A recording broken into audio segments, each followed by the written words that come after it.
So now we're going to break into Photoshop and get started with our drawings. So here I have the initial concept that I did of her, and what I'm doing is I'm going to create 3 separate examples of different ideas that I have in my head of the scenario that she could be in. So as I'm doing this, I'm keeping it very quick and very loose. I think for each of them, I didn't spend more than, I want to say, like 3 minutes on each.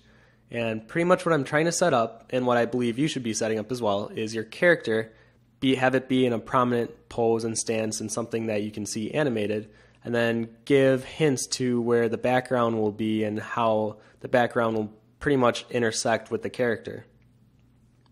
And after you do like about a 3-minute sketch, I move on to the next. And the reason I keep it really loose first is because I want to get all my ideas out first, and I want to make sure that I have those all jotted down.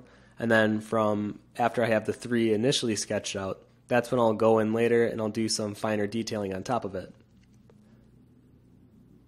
So you can see as I'm drawing these, I'm also thinking about the different animations that I'm going to be including. So as you're drawing these sketches, don't just draw it as a cool pose or scenario. Really think about how the scene would be moving with the character and how you want to be animating it as well. So that way, when you're in the animation phase, you're not thinking, oh, why did I have her in this pose? You can barely even see anything of the animations that I'm adding to it. And I'm just doing this all with a circle hard edge brush, and I'm not doing anything crazy with different brushes. I really wanted to show you guys that setting up should be really simple, and whatever is easiest for you, that's what I recommend doing. And here you can see, this is where I'm lowering the opacity of the initial layer, and I'm going in and then I'm doing a slightly cleaner pass on it. And I'm not doing a super clean pass on it because 2 of these are going to be rejected, and I'm going to be running with one of them.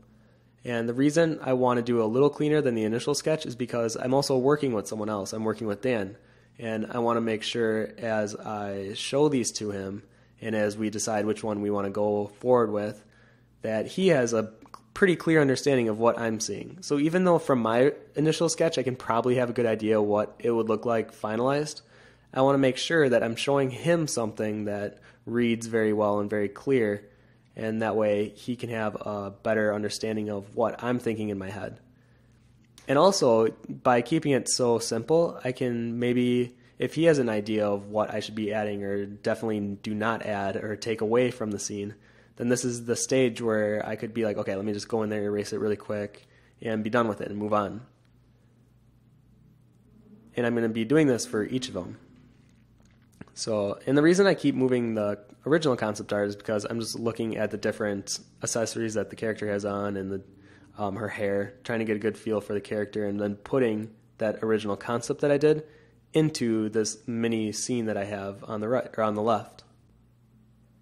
And after I did show him the final 3, we decided to move on with this current one, the middle one, and we felt it was the one that could most describe the scene and the animations that we wanted to show off. So this is the concept that we went with, and I'm really glad we did because I'm glad on how the overall turnout turned out.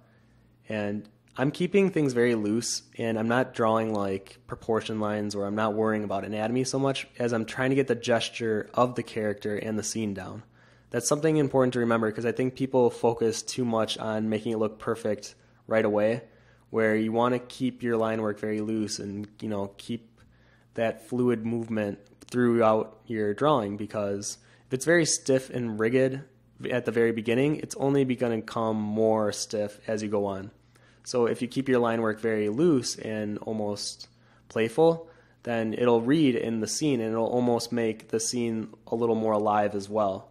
So that's something to keep in mind as you're doing these initial sketches, is try to keep it loose and have fun with it. Really think about this being alive and the final product of her moving and the whole scene moving with her. And it's a really cool concept to work with. I've been wanting to do this for a while now. It's a really cool trend that I've been seeing a lot of my favorite video games and a lot of different trailers. And I'm really glad that, concept art and motion graphics are starting to merge into something that is greater than just one of them individually.